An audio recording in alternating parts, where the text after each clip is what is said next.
Hello बच्चों, good morning. Welcome back to our YouTube channel. आज है क्लासेस। बच्चों यहाँ पे अपन क्या पढ़ रहे थे? स्टीरियो केमिस्ट्री देखा था फर्स्ट लेक्चर अपन ने। आज उसका सेकंड लेक्चर है इसका स्टीरियो केमिस्ट्री त्रिविम समावर्तता का। ठीक है, तो वहां पे अपन ऑप्टिकल आइसोमेरिज्म देख रहे थे, ऑप्टिकल प्रकाशिक समावर्तता। उसके अंदर एक नेक्स्ट है कि उसके अंदर अपन फिशर फार्मूला कैसे लिखते हैं। फिशर फार्मूला कैसे लिखते हैं? ऑप्टिकल आइसोमेरिज्म के अंदर अपन कैरेक्टरिस्टिक फीचर देखा था कायरल कार्बन का। अब यहाँ पे अपन कोई अगर अपन को स्ट्रक्चर दे रखी है तो उसका फिशर फार्मूला कैसे जनरेट करते हैं। ठीक है, सुनना, फिशर प्रोजेक्शन या फिशर फार्मूला अपन कैसे या फिशर संरचना अपन कैसे बनाते हैं। तो देखना यहाँ पे इसको रिप्रेजेंट करने के लिए कुछ इस टाइप से हॉरिजॉन्टल लाइन यूज करते हैं अपन। दो लाइन यूज करते हैं, एक हॉरिजॉन्टल एक वर्टिकल। ठीक है, एक ऊर्ध्वाधर और एक क्षैतिज लाइन अपन इसमें यूज करते हैं कुछ इस टाइप से ऐसे। ठीक है, अभी इसको मैंने बनाया क्या कि ये जो वाला पोर्शन है ये ऐसे करके लिखा है अपन ने, जो क्या है हॉरिजॉन्टल लाइन है, क्षैतिज लाइन है, वो किसको प्रदर्शित कर रही है अपन को अबव द प्लेन, अपने प्लेन के ऊपर, प्लेन के ऊपर। और जो वर्टिकल लाइन है, जो वर्टिकल लाइन है इसका मतलब क्या है बिलो द प्लेन। तो ये वेज है, ये डैश है।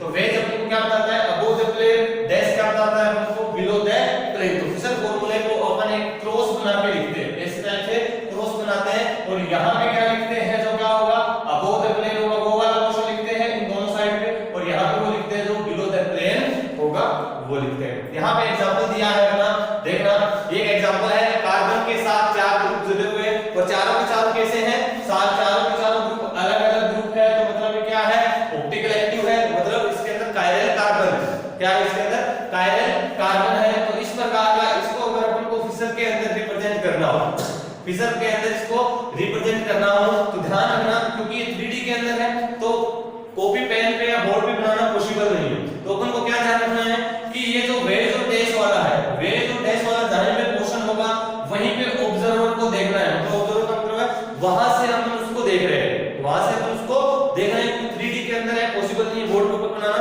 तो हमेशा तुमको बनाने के लिए जस्ट एक चीज याद रखनी है क्या कि जहां वेज और डैश वाला पोर्शन दिखे वहां पे क्या करना है ऑब्जर्वर को रखना है, वहां पर ऑब्जर्वर को रखना है और यहां से देखना है। इसको ऑब्जर्वर के अंदर वेज और डैश को अपनी ओर कंसीडर करना है और इन दोनों को पीछे की ओर कंसीडर करना है। ये क्या करना है अपनी ओर कंसीडर करना है और ये इसके पीछे की ओर कंसीडर करना है। तो ये वाला जो पोर्शन वेज और डैश वाला, वेज और जो डैश वाला पोर्शन है हमेशा कहां पे रखना है अपन को हॉरिजॉन्टल लाइन पर। कहां पे रखना, जो अपनी साइड में हो। मतलब इस प्रकार से है, अगर अपन देख रहे हैं तो दो बॉन्ड हो गए, एक ये हाइड्रोजन का क्लोरीन का, और दो ऐसे ही जस्ट पीछे की ओर क्या है अपने CH3 वाला। ठीक है, तो अब इस प्रकार से जो आगे वाले पोर्शन है वो अपनी तरफ कर रहे हैं, मतलब ऑब्जर्वर की ओर अपन को नोट कर रहे हैं कि हाँ ये ऑब्जर्वर की ओर है। और इन दोनों को जो वेज है अपना और डैश है, इन दोनों को कहां पे रखना है अपन को हॉरिजॉन्टल लाइन पे रखना है। वेज और डैश को कहां पे रखना है हॉरिजॉन्टल लाइन पर रखना है। तो इसका अगर फिशर फार्मूला अगर अपन बनाए कुछ इस टाइप से लिखेंगे कि यहां पे ऑब्जर्वर है H और Cl है, ये अपनी साइड में, इनको कहां पे रखना है अपन को हॉरिजॉन्टल लाइन पे। वो कहीं भी रख देना कोई फर्क नहीं पड़ता, क्लोरीन को इधर रख दो, हाइड्रोजन को इधर, हाइड्रोजन को इधर, क्लोरीन को इधर, कोई फर्क नहीं पड़ता, बात एक ही है। ठीक है, तो फर्स्ट के अंदर अगर अपन मान लिया किस टाइप से अरेंज कर दिया, वर्टिकल पे अपन क्या लिख दिया CH3C2H5, CH3C2H5, और हॉरिजॉन्टल पे क्या लिख दिया हाइड्रोजन और क्लोरीन रख दिया। ठीक है, तो ये मान लिया आपने क्या है ये डेक्स्ट्रो रोटेटरी है या पॉजिटिव है या डी कॉन्फ़िगरेशन है। ठीक है, और ये अपन को कंफर्म पता नहीं, ये कब पता चलेगा, आपने पिछली क्लास में देखा था, ये अपन को एक्सपेरिमेंटली ही पता चलता है कि डी है कि एल है। यहाँ पे अपन समझने के लिए बना रहे हैं कि हाँ ये डी है, अपन मान रहे हैं कि अपने मान रहे हैं कि डी है। मान लिया डेक्स्ट्रो रोटेटरी लाइन को क्या कर रहा है रोटेट कर रहा है, जो पीपीएल जो अपनी आ रही थी उसको राइट साइड के अंदर क्या कर रहा था डेविएट कर रहा था। तो ठीक है, तो ये अगर अपन को डी मान लिया तो अगर अब इसकी अपन मिरर इमेज बनाए, अब अगर इसकी अपन मिरर इमेज बनाए तो आपको पता है क्या ये दोनों तो यहीं पे रहेंगे ऊपर और नीचे।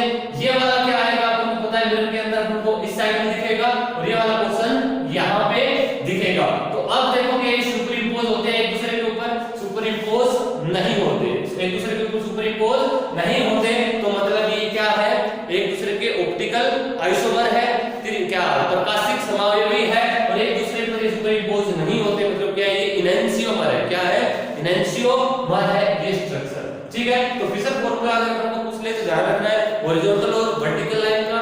वेज डैश को देखो, जो वेज और डैश दोनों चीजें हैं उसको हॉरिजॉन्टल पे रख दो, बाकी बच गया उसको वर्टिकल पे रख दो। एक एग्जांपल और अपनी बुक के अंदर भी दिया है, वो एग्जांपल है लैक्टिक एसिड का। एक एनसीईआरटी के अंदर, एनसीईआरटी का आरबीएससी बोर्ड वाली बुक में और एचएट दोनों में दिया है, ठीक है। लैक्टिक एसिड का दिया है इसको रिप्रेजेंट करने का। इसका जो फार्मूला होता है कुछ इस टाइप से, 3D के अंदर रिप्रेजेंट करें अपन, 3D के अंदर इसको रिप्रेजेंट करें, कार्बन COH CH3OH और H, ये है लैक्टिक एसिड का फार्मूला। जनरल नेम है इसका लैक्टिक एसिड, आईयूपीएसी नाम तुम लोगों को अच्छे से आता है, ठीक है। तो हाइड्रोजन और OH जहां वेज और डैश है, वहां से अगर ऑब्जर्वर हो, वहां से अगर अपन इसको देखें तो ये दोनों बॉन्ड अपनी ओर दिखाई देते हैं, ये दूर।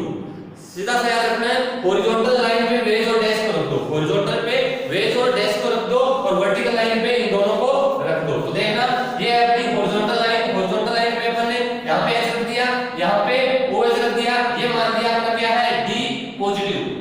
डेस्ट्रो रोटेटरी है, दक्षिणावर्त है, और ये क्या है इसका अपना जो मिरर इमेज है वो लीवो रोटेटरी, वामावर्त जिसको बोलते हो लेफ्ट साइड में, ठीक है। तो ये हो गया इसका मिरर इमेज। एक दूसरे के ऊपर अगर सुपर इंपोज करें तो सुपर इंपोज मतलब एक दूसरे को ढकते नहीं है, और कंप्लीटली अगर उठा के इसके ऊपर रखना चाहे तो वो ढकेंगे नहीं, एक दूसरे को कवर नहीं करेंगे, सुपर इंपोज नहीं करेंगे। तो मतलब ये क्या है, ऑप्टिकली आइसोमर है, और एक दूसरे के क्या ये एनेंशियोमर है, जो कि एक दूसरे को सुपर इंपोज नहीं करते, ठीक है।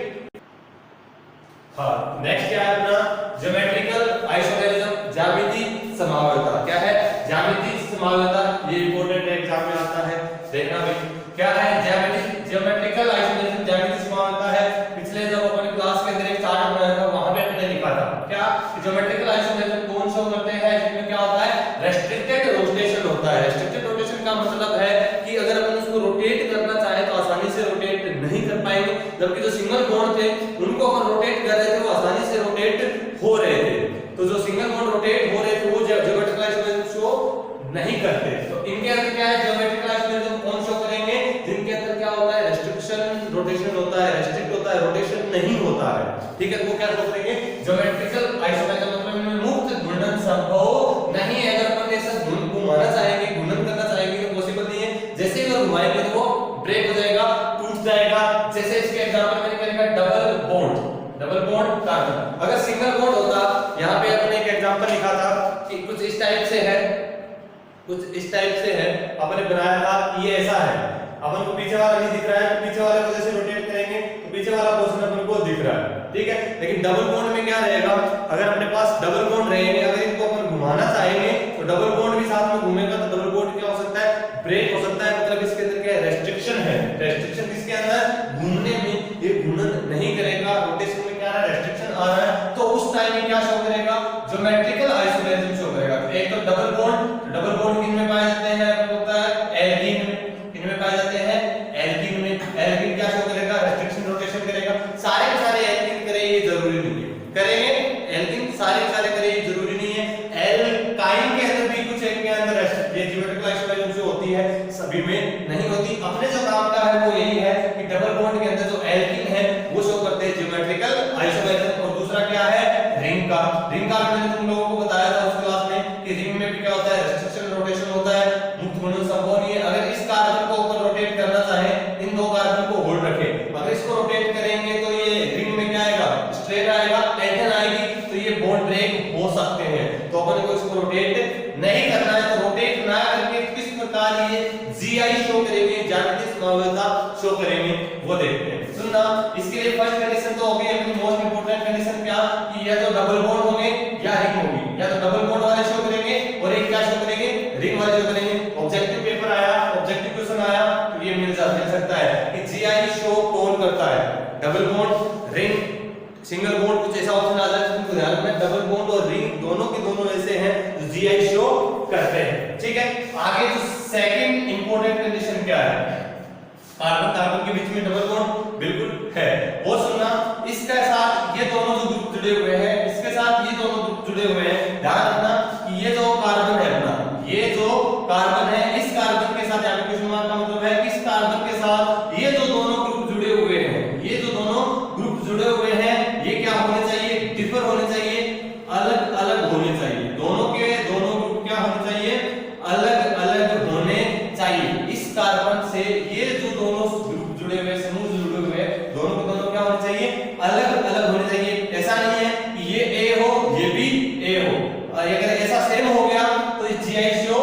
नहीं करेगा। क्या कंडीशन है, इस कार्बन के ऊपर जो दोनों ग्रुप जोड़ रहे हैं दोनों के दोनों क्या होना चाहिए, अलग अलग होने चाहिए। उसी प्रकार अगर ये वाला कार्बन है इसके साथ जो दोनों के दोनों ग्रुप जुड़ रहे हैं ये भी क्या होना चाहिए, अलग अलग होना चाहिए, डिफर होना चाहिए, तभी GI शो करेगा, अदरवाइज नहीं करेगा। लेकिन सुनना कि ये वाला जो ग्रुप है और ये वाला ग्रुप है ये दोनों आपस में सेम हो सकते हैं, क्या सेम हो सकते हैं, मे बी सेम, अगर अलग अलग होंगे तो भी चलेगा और ये सेम भी हो सकते हैं, ठीक है, अलग अलग होगा तो भी चलेगा, अदरवाइज सेम है तो भी चलेगा, इनमें कोई दिक्कत नहीं। लेकिन इस कार्बन के दोनों ग्रुप क्या होने चाहिए, सेम होने चाहिए, तभी वो GI शो करेगा, अदरवाइज नहीं करेगा। अगर ऐसी कंडीशन बना दे, देखना अगर ऐसी कंडीशन बना दे अपन, ये देखो क्या है, अगर यहाँ पे ऐसा जोड़ दिया जाए CH3 CH3, इधर हाइड्रोजन जोड़ दो, यहाँ पे कुछ और जोड़ दो, क्लोरीन जोड़ दो मान ले, तो ये ध्यान रखना GI शो नहीं करेगा, क्योंकि ये दोनों क्या आ चुके हैं, सेम ग्रुप आ चुके हैं, तो GI शो बिल्कुल नहीं करेगा। तो ये अगर पूछ ले तो GI शो करेगा कि नहीं करेगा, नहीं करेगा। अब अगर ऐसा हो जाए यहाँ पे अपन हाइड्रोजन लिख दें, बिल्कुल ये GI शो करेगा, क्योंकि दोनों के दोनों ग्रुप क्या है, डिफर है, ये दोनों सेम हो सकते हैं, कोई दिक्कत नहीं है, बस इस कार्बन के साथ जो ग्रुप जुड़े हुए हैं वो क्या होना चाहिए, डिफर होने चाहिए, अलग अलग होने चाहिए, तभी वो GI शो करेगा, अदरवाइज नहीं करेगा। तो फर्स्ट कंडीशन है डबल बॉन्ड और रिंग का होना। सेकंड कंडीशन है कि यहाँ पे कार्बन के बीच में जो डबल बॉन्डेड है उन दोनों कार्बन के ऊपर जो ग्रुप जुड़े हुए हैं दोनों के दोनों ग्रुप क्या होने चाहिए, डिफर होने चाहिए, अलग अलग होने चाहिए। और ये दोनों कार्बन है इनके ग्रुप आपस में भी सेम भी हो सकते हैं और डिफर भी हो सकते हैं, तो वो GI शो करेगा, अदरवाइज नहीं करेगा। तो इसको मैं रिप्रेजेंट करने के लिए इस टाइप से बना देता हूं कि अगर इसको मैं A मान लूं, इसको B मान लूं, इसको भी A और इसको B मान लूं, तो ये GI शो करेगा, ठीक है। अभी एक एग्जांपल दिया है, 2-3 एग्जांपल करते हैं अपन। ये एग्जांपल देखो, कार्बन के बीच में ये दोनों ग्रुप अलग अलग है, इस कार्बन के साथ में दोनों ग्रुप अलग है, लेकिन ये दोनों सेम है, कोई दिक्कत नहीं है, GI शो करेगा। यहाँ पे भी क्या है, इसका जो अपने फॉर्मूला देखे, मॉलिक्यूलर फॉर्मूला देखे, दोनों का बिल्कुल सेम है। तो अभी सुनना, यहाँ पे तीसरा जो अपन देखेंगे कि इन स्ट्रक्चर को नाम क्या देते हैं। अगर सुनना अगर ये वाले ग्रुप दोनों, अगर ये दो सेम ग्रुप अगर सेम साइड पे हो, ये दोनों ग्रुप अगर सेम साइड पे हो, जैसे CH3 कंसीडर कर रहे हैं, तो CH3 के पास में क्या हो, CH3 और दोनों सेम साइड पे हो, तो उसको बोलते हैं अपन सिस। क्या बोलते हैं इसको, सिस। और सिस के आगे इसका जो भी नाम होगा वो अपन इसका नाम लिख देते हैं। तो अगर दोनों के दोनों ग्रुप सेम साइड पे हो तो उसको बोलेंगे सिस। अगर दोनों के दोनों ग्रुप क्या हो, एक दूसरे के ऑपोजिट हो, तो उस कंडीशन को बोलते हैं ट्रांस। ये बोर्ड पे अपन ऐसा बनाया है, एक्चुअली में क्या है, 3D के अंदर ये अलग अलग प्लेन में है, दोनों के दोनों क्या है, अलग अलग प्लेन में है। बोर्ड के अंदर अपने से रिप्रेजेंट कर सकते हैं इसको। ध्यान रखना, एक दूसरे के अगर ऑपोजिट आमने सामने दिख रहे हैं, एक दूसरे के आमने सामने दिख रहे हैं, तो वो कौन सी कंडीशन है, ट्रांस। सिस का मतलब याद रखना सेम टू सेम, याद रखना सेम टू सेम, ठीक है, मतलब सेम डायरेक्शन रहेगी, दोनों पास रहेंगे तो उसको बोलेंगे सिस, और एक दूसरे के ऑपोजिट रहेंगे उस कंडीशन को बोलेंगे अपन ट्रांस। तो यहाँ पे सिस में देखो, अगर सिस कंडीशन देखें तो दोनों ग्रुप के बीच की डिस्टेंस अगर अपन मेजर करें तो वो अपन को मान लिया, अपन को L1 दिख रही है, क्या दिख रही है, और इनके बीच की डिस्टेंस देखें तो क्या है, L2 है। तो ट्रांस के अंदर क्या होगा, ट्रांस कंडीशन जो होगी उनके अंदर उनके बीच की जो लेंथ होगी ग्रुप के बीच में, वो सिस के कंपैरिजन में क्या होगी, ज्यादा होगी। सिस के कंपैरिजन में उनके बीच की डिस्टेंस की लेंथ क्या होगी, ज्यादा होगी। तो ये L1 कम है, L2 क्या है, ज्यादा है। ये भी काम आएगा अपने कि ऑक्सिस और ट्रांस ग्रुप का ये लेंथ का क्या लगता है, अभी अपन आगे देखेंगे, ठीक है। नेक्स्ट एक स्ट्रक्चर और दिया गया है, आपने बुक का क्वेश्चन है, आता है, इंपॉर्टेंट है, कॉम्पिटिटिव एग्जाम में बहुत बार आया है ये। सुनना, ये वाला क्वेश्चन है, ये फॉर्मूला है मैलिक एसिड का, किसका है, मैलिक एसिड का। कार्बन कार्बन डबल बॉन्ड है और दो ग्रुप क्या है, कार्बोक्सिलिक ग्रुप जुड़े हुए हैं इसके साथ। अगर आपको पता है ये दोनों ग्रुप सेम साइड में है, तो क्या कंडीशन होगी अपनी, सिस। अगर दोनों ऑपोजिट में है तो वो क्या हो जाएगी, ट्रांस। सिस और ट्रांस। पहले अपने GI की कंडीशन क्या फॉलो हो रही है, बिल्कुल हो रही है। कैसे, डबल बॉन्ड है, बिल्कुल है, दोनों ग्रुप डिफर है, बिल्कुल है, ये दोनों ग्रुप सेम हो सकते हैं, तो मतलब GI शो करेगा। रेस्ट्रिक्शन रोटेशन भी इसके अंदर है कि अपन इसको डायरेक्ट रोटेट नहीं कर सकते। तो ये क्या है, सिस कंडीशन का अगर अपन नाम दें तो उनका नाम, उसका नाम होता है मैलिक एसिड। अगर वही केमिकल कंपाउंड की अगर 3D के अंदर फॉर्म अलग हो, स्ट्रक्चर अलग हो, तो ये क्या है, इसका नाम क्या है, फ्यूमेरिक एसिड है। तो इसका जो ट्रांसफॉर्म क्या होता है, फ्यूमेरिक एसिड होते हैं। ये दोनों एक दूसरे के क्या होते हैं, Zi होते हैं, एक दूसरे के Zi होते हैं। ध्यान रखना, इनको एक दूसरे में इंटर कन्वर्जन इनका नहीं हो सकता। ये भी यहाँ पे पॉइंट हमको क्या ध्यान रखना है कि Zi जो है एक दूसरे में इंटर कन्वर्जन, अंतर परिवर्तन एक दूसरे में नहीं पॉसिबल है, नहीं होगा, इंटर कन्वर्जन नहीं होगा। मतलब क्या, अगर इसको रोटेट करके अपन ऊपर लाना चाहेंगे तो ऐसा पॉसिबल नहीं है। क्यों नहीं है, क्योंकि यहाँ पे क्या है, रेस्ट्रिक्शन रोटेशन है। लेकिन सिस और ट्रांस कंडीशन है, इसलिए एक दूसरे के क्या है, ये एक दूसरे के Zi है, ज्योमेट्रिकल आइसोमर है, और ये अलग अलग कंपाउंड है, अलग अलग कंपाउंड है। इनकी प्रॉपर्टी अलग अलग है, इनकी फिजिकल प्रॉपर्टी, डाइपोल मोमेंट देखेंगे अलग आएगा, सॉल्युबिलिटी देखेंगे अलग आएगा, बॉइलिंग पॉइंट दोनों का अलग आएगा, मेल्टिंग पॉइंट दोनों का अलग आएगा। तो फिजिकल प्रॉपर्टी अपन ने क्या लिखा था जब अपन स्टीरियो आइसोमर लिख रहे थे, स्टीरियो आइसोमर के अंदर एक कंडीशन लिखी थी, क्योंकि फिजिकल प्रॉपर्टी तो अलग अलग होगी ही होगी, लेकिन केमिकल प्रॉपर्टी सेम भी हो सकती है, अलग भी हो सकती है। तो केमिकल प्रॉपर्टी का यहाँ पे आपको नहीं देखना, यहाँ पे अपन को कंसीडर करना है फिजिकल प्रॉपर्टी, जो कि क्या होगी, दोनों की अलग अलग होगी, और इनका केमिकल जो अपने मॉलिक्यूलर फार्मूला देख लेना बिल्कुल सेम मिलेगा। दोनों का मॉलिक्यूलर फार्मूला क्या रहेगा, सेम मिलेगा, लेकिन इनकी फिजिकल प्रॉपर्टी क्या रहेगी, अलग रहेगी। इनमें एक दूसरे में इंटर कन्वर्जन, अगर इंटर कन्वर्जन करना चाहे तो वो पॉसिबल नहीं है। और मैलिक एसिड और फ्यूमेरिक एसिड क्या है, एक दूसरे के क्या है, ज्योमेट्रिकल आइसोमर है, ज्यामितीय समावयवी है, उसको क्या बोलते हैं, ज्यामितीय समावयवता। तो इंपॉर्टेंट लगा लेना भाई, इंपॉर्टेंट लगा लेना, एग्जाम में बिल्कुल आ सकता है, एग्जाम अपनी बुक के अंदर भी दिया है, डायरेक्ट नाम भी पूछ सकता है। मैलिक एसिड और फ्यूमेरिक एसिड एक दूसरे के क्या है, ज्यामितीय समावयवता, समावयवी, ज्योमेट्रिकल आइसोमर्स। ठीक है, ये एग्जांपल हो गया। एक एग्जांपल और देखते हैं, ये देखो यहां पे अपन देखें बॉन्ड लाइन रिप्रेजेंटेशन दिखाया है अपन ने कि यहां पे अंडरस्टूड है हाइड्रोजन, कि हाइड्रोजन है वो क्या है, अंडरस्टूड है। लेकिन भाई देखो कि सेलुलो, इसमें क्या है, ये सिग्मा बॉन्ड है, क्या है इनमें, सिग्मा बॉन्ड है। तो क्या तुमको पता है, इसको मैं रोटेट करना चाहूं तो रोटेशन हो सकता है, बिल्कुल हो सकता है। अपन ने पहले पढ़ा था कि इसमें सिग्मा बॉन्ड में क्या हो सकता है, रोटेशन हो सकता है। तो ये एक दूसरे के Zi नहीं है, पहली कंडीशन ही यहाँ पे फॉलो नहीं कर रहे हैं कि इनके अंदर रेस्ट्रिक्शन रोटेशन है कि नहीं है, बिल्कुल भी नहीं है। ये एक दूसरे के अंदर इंटर कन्वर्जन हो सकते हैं, तो मतलब ये एक दूसरे के Zi नहीं है। इंटर कन्वर्जन तो पॉसिबल है, देखो इंटर कन्वर्जन तो इसका पॉसिबल है, लेकिन ये एक दूसरे के ज्योमेट्रिकल आइसोमर नहीं है, ज्यामितीय समावयवी नहीं है, क्योंकि यहाँ पे क्या है, सिग्मा बॉन्ड है, और सिग्मा बॉन्ड के अंदर रोटेशन पॉसिबल है, सिग्मा बॉन्ड के अंदर रोटेशन पॉसिबल है, घूर्णन पॉसिबल है, जो कि Gi का कैरेक्टरिस्टिक फीचर नहीं है। ठीक है, तो ये Gi शो नहीं करेगा, तो ये भी ध्यान रखना है कि कौन शो कर रहा है, कौन नहीं कर रहा है। नेक्स्ट एग्जांपल यहाँ पे देखते हैं, बहुत काम का है, मजेदार है, इसके अंदर बहुत सारी प्रॉपर्टी देखेंगे। जहां से मान के चलना ऑब्जेक्टिव क्वेश्चन आया चाहे सब्जेक्टिव आए, ये तो आता ही आता है। इस चैप्टर का मोस्ट इंपोर्टेंट पार्ट है कि Gi की कंडीशन हो गया, और ये फिजिकल प्रॉपर्टी और एक ऑप्टिकल आइसोमेट्रिक, बाकी इसके अलावा उस चैप्टर के अंदर कुछ है भी नहीं। ठीक है, तो इसके बाद इस क्वेश्चन को देखना, एक टाइप की क्वेश्चन ये एग्जाम में पूछ सकता है। ये अपन ने नाम ये दिया है क्या, 1,2-डाइक्लोरोएथीन, 1,2-डाइक्लोरोएथीन एक कंपाउंड दिया है। जब इनके स्ट्रक्चर देखते हैं कुछ इस टाइप से अपन ने बनाई है कि ये वाली कंडीशन कौन सी है, अच्छे से अपन अभी जान गए हैं, सिस है। ये वाली कंडीशन कौन सी है, अभी अपन ने देख ली है, क्या है, ट्रांस है, मतलब दोनों के दोनों इस ग्रुप क्लोरीन को कंसीडर करें तो दोनों के दोनों ग्रुप सेम साइड में है, तो सिस, दोनों के दोनों ऑपोजिट साइड में है, तो ट्रांस। इसका आईयूपीएसी नाम लिख के देख लेना, दोनों का आईयूपीएसी नाम है वो सेम ही आएगा, आईयूपीएसी नाम में कोई भी डिफरेंस नहीं होगा। लेकिन इनके फिर भी क्या होगा, इनमें इनकी बहुत सारी जितनी भी फिजिकल प्रॉपर्टीज है वो सब क्या होगी, अलग अलग होगी, अलग अलग होगी। ऊपर मैंने मैलिक और फ्यूमेरिक एसिड देखा था, उनका आईयूपीएसी नाम अगर तुम लिखोगे सेम ही आएगा, आईयूपीएसी नाम उनका सेम ही आएगा। उसी प्रकार इन दोनों का आईयूपीएसी नाम भी सेम आएगा, लेकिन फिजिकल प्रॉपर्टीज क्या होगी, डिफर होगी।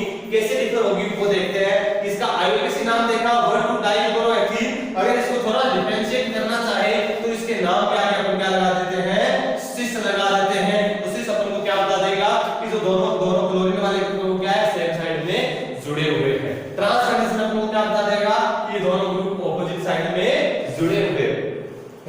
हाइड्रोजन बोलो, जरूरी नहीं क्लोरीन हो।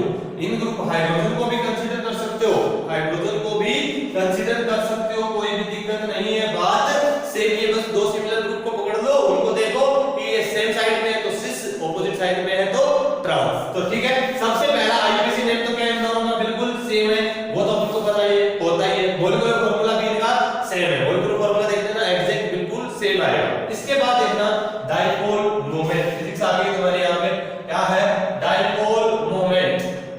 डाइपोल मोमेंट देखना, इस स्ट्रक्चर का वापस बना रहा हूं इसको मैं, carbon double bond carbon, chlorine hydrogen, chlorine और हाइड्रोजन। अपन को पता है डाइपोल की जो डायरेक्शन क्या होती है, पॉजिटिव टू नेगेटिव की ओर होती है। अपन को पता है क्लोरीन की इलेक्ट्रोनेगेटिविटी क्या होती है, ज्यादा होती है कंपैरिजन टू कार्बन।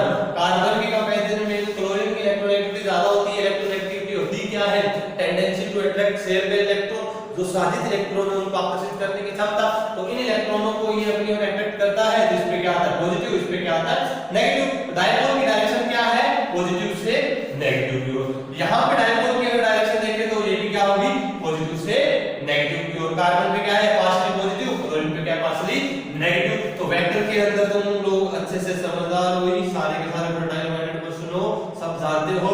इस टाइप से अगर वेक्टर है इनका रिजल्टेंट कैसा आएगा, कुछ ऐसा आएगा। मतलब जो डाइपोल मोमेंट है वो जीरो नहीं आएगा, मतलब क्या आएगा, नॉन जीरो आएगा। डाइपोल मोमेंट क्या आएगा, नॉन जीरो आएगा। रिजल्टेंट कुछ बीच में ऐसा आएगा, तो ये क्या आएगा, नॉन जीरो आएगा। इसका मतलब क्या है, ये कैसा है, डाइपोल मोमेंट ऐसा नॉन जीरो आया तो मतलब कैसा है, ये पोलर कंपाउंड है। कैसा है ये, पोलर कंपाउंड है। हिंदी में बोलना चाहे तो ध्रुवीय यौगिक है, ध्रुवीय यौगिक है। ध्रुवीय यौगिक का मतलब इनके ऊपर चार्ज प्रेजेंट है, पॉजिटिव और नेगेटिव। वो कितना वो अपन को नहीं पता, मेजर नहीं करना, बस अपन को पता है कि इसका डाइपोल मोमेंट जीरो नहीं आएगा। ठीक है, उसी प्रकार अपन दूसरी जगह स्ट्रक्चर देखें, इसकी जो दूसरी वाली स्ट्रक्चर देखें यहाँ पे, इसमें क्या है, carbon double bond carbon, hydrogen, ये इधर हाइड्रोजन, ये क्लोरीन और ये क्लोरीन। यहाँ पे देखें क्लोरीन की इलेक्ट्रोनेगेटिविटी ज्यादा होती है, कार्बन की डायरेक्शन हमको अच्छे से पता ही है,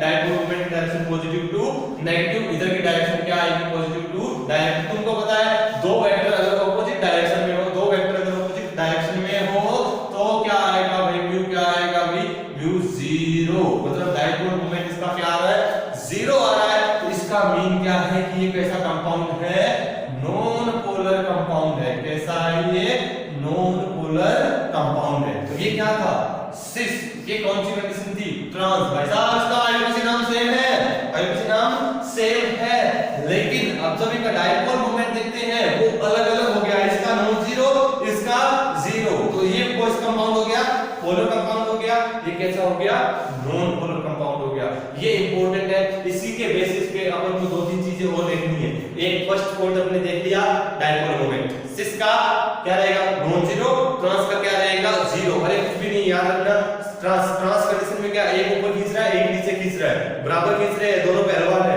तो इधर भी नहीं डाइवर्ट होगा। तो मतलब क्या आएगा, रिजल्टेंट जीरो आएगा। और सिस के अंदर क्या रहेगा, दोनों खींच रहे तो ऊपर की ओर जाएगा, ऊपर की ओर जाएगा, मतलब कुछ ना कुछ तो है। ठीक है, तो पोलर जो सिस कंडीशन होगी वो कैसी होगी, पोलर कंपाउंड हो गया। तो ट्रांस क्या होगा, नॉन पोलर होगा। ठीक है, इसी के बेसिस पे नेक्स्ट इसकी प्रॉपर्टी अपन देखते हैं, पोलर और नॉन पोलर के बेसिस पे। नेक्स्ट जो प्रॉपर्टी है इसकी क्या, सोल्युबिलिटी। अगर अपन देखना चाहें इनकी सोल्युबिलिटी, इधर लिख देते हैं सोल्युबिलिटी, जिसको हिंदी में अपन क्या बोलते हैं, विलेयता। मतलब विलेयता, सोल्युबिलिटी देखते हैं यहाँ पे अपन वाटर में। कहाँ पे देखते हैं, वाटर के अंदर, कि वाटर के अंदर अगर अपने इसको डाला तो क्या डिसॉल्व हो जाएगा, उसके अंदर घुल जाएगा कि नहीं घुलेगा। तुमको पता है समान समान को घोलता है। अरे समान समान को घोलता है, ये कंसेप्ट तो तुमको केमिस्ट्री के अंदर पता ही है।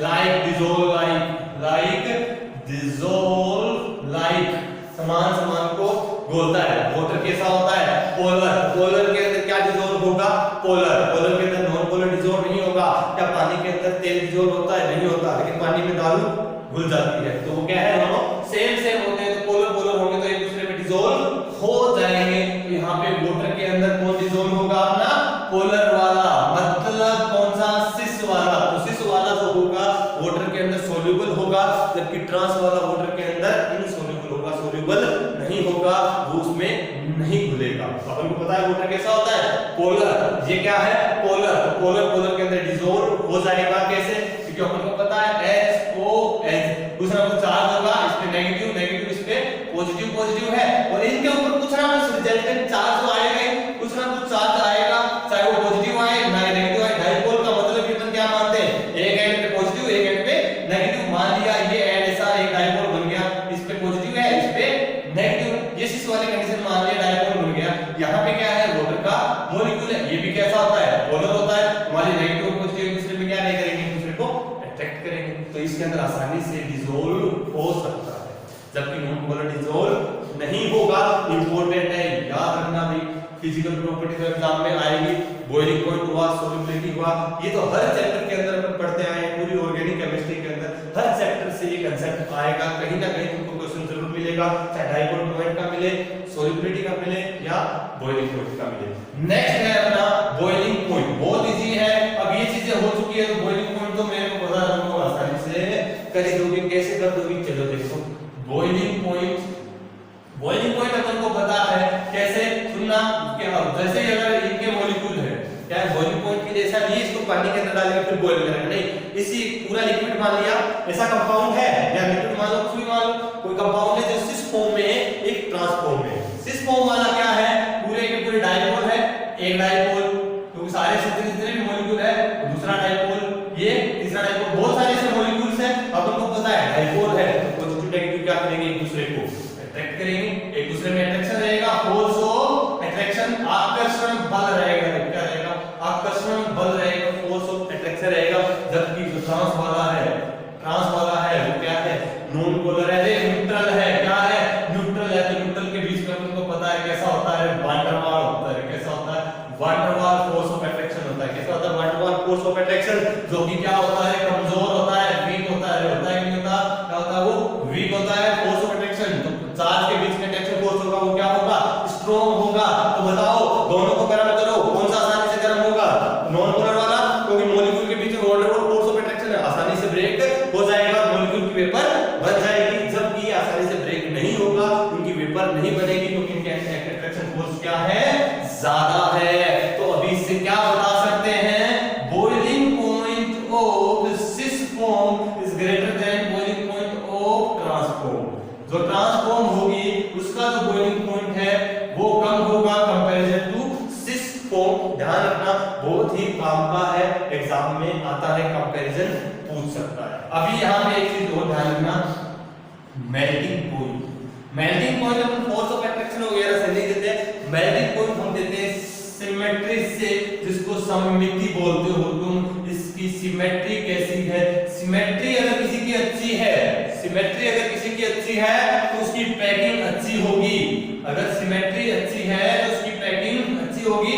अपन एक क्लोज पैकिंग पढ़ी थी सॉलिड स्टेट के अंदर, तो जिनकी पैकिंग अच्छी होगी तो वो पास रहेंगे, तो इनका मेल्टिंग पॉइंट भी क्या रहेगा, ज्यादा रहेगा। अरे क्या रहेगा, ज्यादा। अरे जैसे एग्जांपल सुनो या ये देखना कि एक तो अपने ये है, ये कंडीशन है, और दूसरी कंडीशन क्या है अपने इस टाइप से है। ये तो मान लो अपने, हाँ ये सिस फॉर्म, ये ट्रांस, ये अंडरस्टूड है आपस में, ठीक है, इन दोनों को दिखाया है। जब इसकी जो पैकिंग करते हैं कंपैरिजन टू इसके सिस के कंपैरिजन में इनके बीच में थोड़ा रिपल्सन होता है, इनके बीच में रिपल्सन मिनिमम होता है, क्योंकि इनके बीच की अपने पढ़ी थी डिस्टेंस क्या होती है, ज्यादा होती है, इनके बीच की डिस्टेंस कम होती है। तो इनके बीच में क्योंकि सेम ग्रुप क्या करेंगे, एक दूसरे को रिपेल करेंगे, अट्रैक्ट तो करेंगे, तो सेम रिपेल करेंगे। तो यहाँ पे देखेंगे एक तो डिस्टेंस दूर है और इसकी सिमेट्री भी है, तो यहाँ पे जो पैकिंग होगी मोर एफिशिएंटली होगी, अच्छे से होगी, और इसका जो ट्रांसफॉर्म का जो मेल्टिंग पॉइंट है वो क्या हो जाएगा, ज्यादा हो जाएगा सिस फॉर्म से। समझ में आया तो अच्छी बात, नहीं आया तो और भी अच्छी बात। डायरेक्ट क्या याद रखना है तुमको, मेल्टिंग पॉइंट की कंडीशन याद कर लेना, पूछ सकता है मेल्टिंग और बॉइलिंग पॉइंट। बॉइलिंग पॉइंट के अंदर बताने के लिए सिर्फ और सिर्फ तुम फोर्स ऑफ अट्रैक्शन देख लो, जिसमें जो फोर्स ऑफ अट्रैक्शन मजबूत होगा बॉइलिंग पॉइंट ज्यादा होगा। मेल्टिंग पॉइंट में याद रखना इसकी सिमेट्री, अगर याद रहे तो ठीक है, समझ में आया तो ठीक है, वरना याद रख लेना ट्रांस की होगा वो सिस फॉर्म से ज्यादा होगा ड्यू टू इट्स सिमेट्री। ठीक है, नेक्स्ट टॉपिक अपन देखते हैं रिंग के अंदर कैसे ज्योमेट्री अपन शो करेंगे। हाँ, अभी क्या है रिंग कंपाउंड के अंदर अपन को जीआई देखनी है। रिंग कंपाउंड में क्या देखनी है? जीआई देखनी है, ज्योमेट्रिकल आइसोमेरिज्म देखनी है। वलय यौगिक होगी, किसमें? वलय वलय कैसे देखेंगे सुनना, ये भी इंपॉर्टेंट है। सबसे पहले इसकी कंडीशन वही है, रेस्ट्रिक्शन रोटेशन बिल्कुल होता है रिंग के अंदर, क्योंकि जैसे रोटेट करेंगे उसमें स्ट्रेन आ सकता है, बॉन्ड ब्रेक हो सकता है। उसकी कंडीशन दोनों लिख दिया मैंने वापस से कि यहाँ पे डबल बॉन्ड और रिंग होना जरूरी है जीआई शो करने के लिए। अभी कुछ स्ट्रक्चर दी है, उनके अंदर अपन स्ट्रक्चर और इनके ज्योमेट्रिकल आइसोमेरिज्म कैसे बनाएंगे। ठीक है, तो ये देखना, ये है अपना क्या साइक्लोप्रोपेन है, साइक्लोप्रोपेन है। तो रिंग की जगह क्या लिख सकते हो तुम, अगर लिखना चाहो तो अलग से साइक्लोएल्केन, साइक्लोएल्केन भी लिख सकते हो। क्या शो कर रहा है? जीआई शो कर रहा है। ये 3 कार्बन की रिंग है, साइक्लोप्रोपेन है। अब इसके अंदर जीआई देखेंगे, अब हमको पता है ये कार्बन है, जितने भी कार्बन है यहां पे तुमको पता है अंडरस्टूड है, क्या अंडरस्टूड है? हाइड्रोजन अंडरस्टूड है, सारे के सारे क्या है? हाइड्रोजन है। क्या है? सारे के सारे हाइड्रोजन है। तो क्या यहाँ पे जीआई शो होगी? नहीं होगी। तो ये जीआई शो नहीं करेंगे क्योंकि इस कार्बन के साथ दोनों के दोनों सेम ग्रुप जुड़े हुए हैं, जो कि अपनी कंडीशन बताई गई थी, दोनों के दोनों सेम ग्रुप नहीं होने चाहिए तीनों ही कार्बन पर। चलो इसकी जीआई देखते हैं कैसे बनेगी। अगर यहाँ पे क्या कर दिया जाए, इन ग्रुप को मैंने रिप्लेस कर दिया CH3 से। अगर इन कार्बन के ऊपर CH3 और यहाँ पे दोनों हाइड्रोजन है, तो इस कार्बन की वजह से तो जीआई शो नहीं होगी। लेकिन ये 2 कार्बन प्रेजेंट है, यहाँ पे अंडरस्टूड क्या है अपना? हाइड्रोजन। यहाँ पे भी क्या है? हाइड्रोजन। तो इस कार्बन पे दोनों ग्रुप डिफर है, इस कार्बन पे दोनों ग्रुप डिफर है। तो ये वाले कार्बन क्या शो कर देंगे यहाँ पे? इस स्ट्रक्चर के अंदर जीआई शो करेंगे। तो अभी इसकी सिस और ट्रांसफॉर्म बनाए, इसकी सिस और ट्रांसफॉर्म बनाए 3D के अंदर, तो अपन पॉसिबल नहीं है, तो अपन को तो बनानी है बोर्ड पे। तो बोर्ड पे कैसे बनाएंगे सुनना, ये जो बॉन्ड है इसको अपन कुछ इस टाइप से रिप्रेजेंट करेंगे, इस टाइप से रिप्रेजेंट करेंगे। सुनना, अगर यहाँ पे अपन CH3 ऊपर रखें, CH3 और हाइड्रोजन, CH3 और हाइड्रोजन, और उस साइड में भी क्या रखें? CH3 और हाइड्रोजन। बताओ दोनों क्या है? सेम साइड में है। तो अगर दोनों के दोनों ग्रुप क्या हो? सेम साइड में हो, तो ये कौन सी कंडीशन हो जाएगी? सिस। कौन सी कंडीशन हो जाएगी? सिस। ट्रांस कंडीशन अगर बनाएंगे, ट्रांस वाली कंडीशन अगर अपन बनाएंगे, ट्रांस में क्या कर देंगे? ये अपनी साइक्लोप्रोपेन थी, अब इसके साथ अपन ने क्या जोड़ दिया? CH3 वाली ग्रुप। यहाँ पे CH3 हाइड्रोजन, यहाँ वाली पोजीशन अगर अपन चेंज कर दे, ये कर दे, तो ये दोनों एक दूसरे के क्या हो गए? ऑपोजिट हो गए। तो ये स्ट्रक्चर क्या हो जाएगी? इसकी ट्रांस वाली स्ट्रक्चर हो जाएगी। एक तो एग्जांपल और देख लो, ये है अपनी साइक्लोहेक्सेन, बेंजीन को देना, ये क्या है? साइक्लोहेक्सेन है। अपन को पता है सारे के सारे हाइड्रोजन सेम हैं, यहाँ पे सारे के सारे ग्रुप सेम है, तो ये जीआई शो नहीं करेगा। जीआई शो नहीं करेगा तो क्या करें? 2 ग्रुप चेंज कर दें। सुनना, जरूरी नहीं है कि तुम लोग सिर्फ पास के ही कार्बन को कंसीडर करो जीआई शो करने के लिए। पास के ही कार्बन को शो करो जरूरी नहीं है। रिंग के अंदर कोई से भी बिल्कुल दूर के रिश्तेदार भी हो सकते हैं, एक दूसरे के दूर के रिश्तेदार भी हो सकते हैं जीआई शो करने के लिए। तो यहाँ पे हमने ये एग्जांपल देते दोनों एक दूसरे के क्या है? मान लिया यहाँ पर ऑपोजिट बना दिया आपने, दूर है, पास के कार्बन पे नहीं है, तो इनके स्ट्रक्चर बनाने के लिए क्या किया आपने? 2 ऐसे वर्टिकल बॉन्ड लाइन बना दी। ठीक है, अभी क्या करो? ये CH3 है, यहाँ पे आपको पता है हाइड्रोजन है, इसके साथ में क्या है? हाइड्रोजन है। तो CH3 हाइड्रोजन, दोनों CH3 सेम साइड में है, तो ये स्ट्रक्चर क्या हो जाएगी? सिस। अगर दोनों CH3 ऑपोजिट साइड में है, तो ये स्ट्रक्चर क्या हो जाएगी? अपनी ट्रांस। तो ये हो गया इसके अंदर सिस और ट्रांस रिंग के अंदर। आगे एक स्ट्रक्चर होती है 5 कार्बन की, ठीक है, और सब एस ग्रुप दिए हुए। तो यहाँ पे सुनना, वहां पे हमने 2 ऑपोजिट कार्बन ले लिए, यहाँ पे पास के कार्बन ले लिए, यहाँ पे एक दूसरे थोड़े से दूर के कार्बन ले लिए। तो सारे के सारे कंडीशंस अपनी कवर हो गई इसके अंदर। यहाँ पे देखते हैं कि इस कार्बन के ऊपर 2 ग्रुप जुड़े हुए हैं, इन कार्बन की वजह से जीआई शो नहीं होगी, इन कार्बन की वजह से जीआई शो नहीं होगी, क्योंकि अपन को पता है यहाँ पे दोनों 2 हाइड्रोजन प्रेजेंट है, मतलब same carbon plus 2 group same है, तो जीआई शो नहीं करेगा। तो इस कार्बन पे देखें, इस कार्बन पे देखें HOH कंडीशन दी हुई है। तो ये स्ट्रक्चर अपन को वैसे ऑलरेडी दी है, तो देखना H ऊपर है, ये भी H ऊपर है, ये OH नीचे है, ये OH नीचे है, दोनों ऊपर है, ये दोनों नीचे है। तो ये स्ट्रक्चर क्या है? इसकी सिस। क्या है? सिस। यहाँ पे क्या है? HOH, तो यहाँ पे OH ऊपर लिख दिया, यहाँ पे नीचे लिख दिया, तो ये क्या है ट्रांस। तो ये हो गया अपना स्टीरियो आइसोमेरिज्म, जिससे बाहर एग्जाम में कोई भी क्वेश्चन नहीं आएगा। ठीक है, तो आज के लिए इतना ही, मिलते हैं ब्रेक के बाद। अगर वीडियो पसंद आया तो चैनल को लाइक